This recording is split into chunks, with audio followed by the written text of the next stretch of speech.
Joining us to discuss all of yesterday's drama in the Dáil is Lorcan Nyhan from the Communications Clinic and Dr. Cunningham, politics lecturer at TUD and founder of Ireland Thinks. Guys, thank you so much for joining us. Good morning to you both. Before we get into it, let's take a look at some of the chaos that ensued yesterday. I'm afraid... Deputy... This is a test of you, Cambora. I'm so sorry you're failing.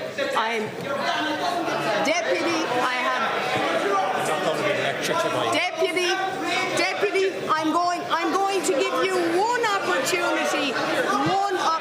I will have to suspend the House. I'm afraid resume your seat. If we're going to be left... Yeah. Thank you. We will suspend. Deputy, please resume your seat. I cannot wait for the Ballinrobe St. Patrick's Day parade as someone's dressed as Verona Murphy's bell. That's what's going to happen. The bell. The bell. They're going to be dressed as the bell. Hey, Lorcan, what the hell's going on? Where do we start with it all, Tommy? I mean, it was the most chaotic attempt to elect a Taoiseach since 1932. We remember that Fianna Fáil won that election for the first time, Dáil Éireann being elected Taoiseach. The front bench on that day walked in armed. They were all given pistols and there was a man putting together a machine gun in a telephone box. And they still managed to elect a Taoiseach at the end of that, and it was all relatively calm, all right? Compared to that, the chaotic scenes that we have seen now in an attempt to do it. Look, effectively, this all comes down to part of the government formation talks, the regional independence, led in the negotiations by Michael Lowry. 7 TDs were involved in that, as well as the 2 Healy Rays then, aside from that. The ones who aren't being given junior ministries, 4 were given junior ministries. The 3 have been allowed to sit in the opposition benches in order to get extra speaking time, and the government agreed to this. They've been called kind of Schrodinger's deputies, and that they're in government and outside of government at the same time, okay? Yeah. And so that was agreed to. The opposition said that is obviously not acceptable. If you're part of government formation talks, you were a government TD, do not be on our side of the benches. There was a bit of an impasse. Both sides knew, both sides were unhappy about this. I think the government thought they could just go into the Dáil. People weren't happy. We'll deal with it after electing the Taoiseach. You'll eventually get over it and we'll be able to deal with this in a Dáil committee. The opposition then yesterday, though, 11 o'clock, expecting the election of Micheál Martin as Taoiseach the first time in front of his family. They weren't there last time because of COVID. And the opposition effectively said, no. We're not letting this happen. We're not letting you pull this past us. You saw there Verona Murphy then had to suspend the Dáil. She had to suspend the Dáil 4 times as the day went along. It all culminated. They thought, the government said they had a deal ultimately. They stood up again in the Dáil half-hour, said, look, we're going to just elect the Taoiseach. Albert Dolan, the youngest Fianna Fáil TD and youngest TD in the Dáil, said, my big moment, I'll nominate the Taoiseach. And the opposition once again said, no. So if you listen to the government, or the soon-to-be government, this was a subversion of democracy. If you listen to the opposition, it was a cynical ploy by the government and stroke politics that they were right to stand up against. So, for all of us who aren't political scientists and aren't bet into the Dáil every single day like you two, not you two, the band, you two. The thing is, you get speaking time. We all learn now that the government have a certain amount of speaking time. If you're in opposition, you get a certain amount of speaking time. You need 5 independents TD that make a technical group to get speaking time. Here we've got a clip of Pádraig McLaughlin and Alan Kelly. They're talking about speaking time and the regional independent group.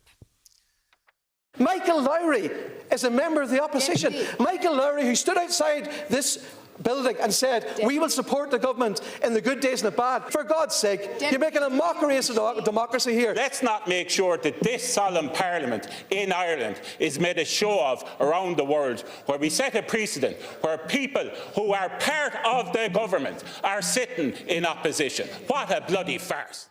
Kevin, so how does this work? How can Michael Lowry, who was this whole instigator of bringing this whole agreement to set a new government, be able to sit on the other side? Be able to sit... how can you be in both teams? Yeah, I mean, it doesn't make that much sense, but it does make sense when you think about this is clearly part of the deal. And I guess it's a suggestion of this kind of grubby politics in some nature, in some respect of bringing in...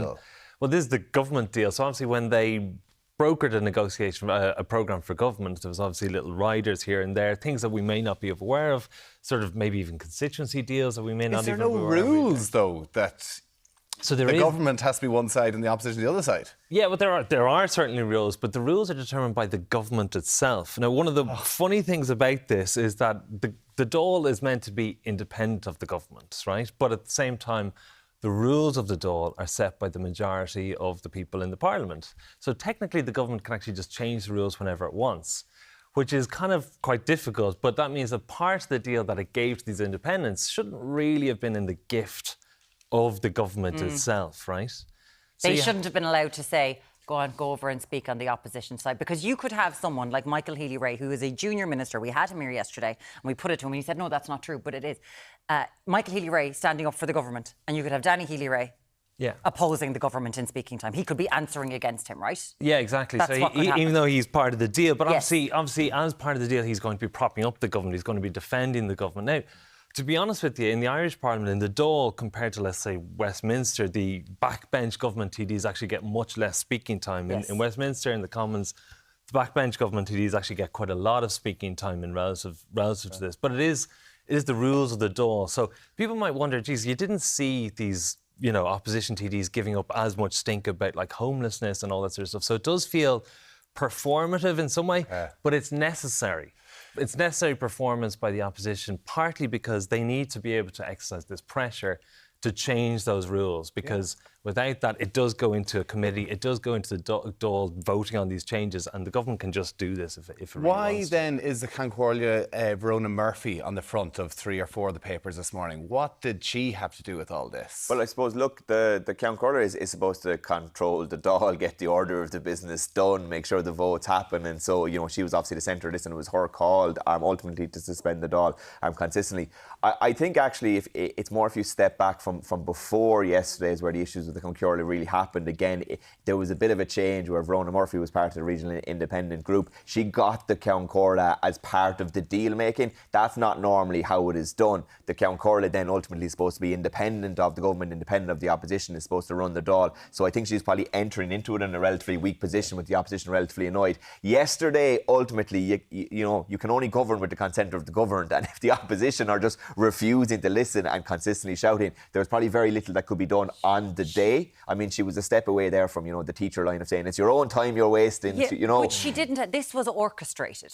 Like Mary Lou 2 days ago, basically, she kind of told the government, we're not going to let this happen. And they didn't react. They didn't foresee this. Verona, there's nothing she could do. Yeah, it's interesting because both opposition, the opposition clearly flagged it. It's interesting that the government didn't really see this coming, or they described it as a kind of a Leinster House bubble issue. And in some respect, you can see how they thought that.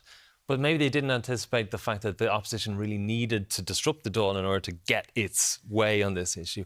But it's also worth saying that, they should have seen this coming, because if you previous Comhairles, you had John O'Donoghue back in 1997, I think it was, or maybe it was 2007, where it was completely disruptive as well. On his first day, also Catherine Connolly, even at the last, when she became last Comhairle, she had a lot of issues at the very start. So there's a dynamic here which does happen all the time, where the opposition does need to emphasise where it stands relative to Comhairle. Remembering that Comhairle is voted by a majority of the Dáil, and the majority is the government. It comes back to the same thing the whole time. The government have some power in that room then, but it looks things. So what do we expect to see today before they go and take their 2 weeks holidays? Well, it's absolutely fascinating. So they're meeting all night, and last night they're meeting again this morning. But it really is a case of who blinks first, and then who loses the battle effectively, puts their spin on it. So I mean, there needs to be an agreement. Otherwise, the opposition will just kick up again, and we'll have the same scenes again. The opposition are effectively saying any agreement we have has to be a guarantee that these 4 deputies will not be opposition deputies, they'll be government deputies. But the government have drawn their line on that. So there is a bit of an impasse. Yeah. And so there's going to be an attempt to say this has been dealt with by the business committee after we voted for the Taoiseach. And I'd say what will happen is the government will say we won't have a majority on that committee, so you'll get to decide. And then ultimately it means that the opposition will get their way, but maybe not officially today, which allows both sides save face. But there is still an impasse. Now, technically the government could, because they have the majority, let the opposition shout and plough on and still get the vote. So can I just talk about that? I also don't know how much confidence I have about things proceeding, just because the opposition have put down a standing order to say that this shouldn't happen. So it looks like we're in for a little bit. Okay, 0896 111 111, because honestly, I'm sitting here and all I'm hearing is from America, Donald Trump talking about corporate tax, the amount of money that we make for it. There are serious things happening in the world. I was enjoying this yesterday. I was laughing, this is gas. And next thing you're like, Actually, the world is moving on. Serious things are happening, and you're shouting at each other over how much time ye get to bloviate the inside the government, Parliament. like Donald Trump, can't have it all their own way. The opposition has No, I'm to have saying a right everyone. to it No, as but well. I'm saying everyone, like all of them. When we're sitting here going, there's serious issues. My cousin can't get, you know, an operation. What are you doing? It feels out of touch. And you're highlighting that distinction. I mean, I think but even before Donald Trump was elected, he was signing these orders straight into law. This government seems to be taking 2 weeks. So there were two other issues. One was that Mary McDonald wasn't allowed to speak yesterday in her nomination, and also this 2 week break, which is obviously quite significant in this regard. And exactly as I say, there are pressing issues. Now, the argument for that 2 week break, I guess, is that the ministers need to kind of get warm underneath the table. But some of these ministers, likely the Minister for Housing, is probably going to be the same minister, and that's still the top issue for voters. So I don't really see why Darragh O'Brien necessarily needs a 2 week break to think about. Do you think we'll see any success today? Do you think we'll see Micheál Martin elected Taoiseach? Well, it's fair. I mean, I must say, I didn't necessarily predict what was going to happen yesterday. So it's hard to predict what's going to happen What do you today. think, Lorcan? Do you reckon they'll get it done today?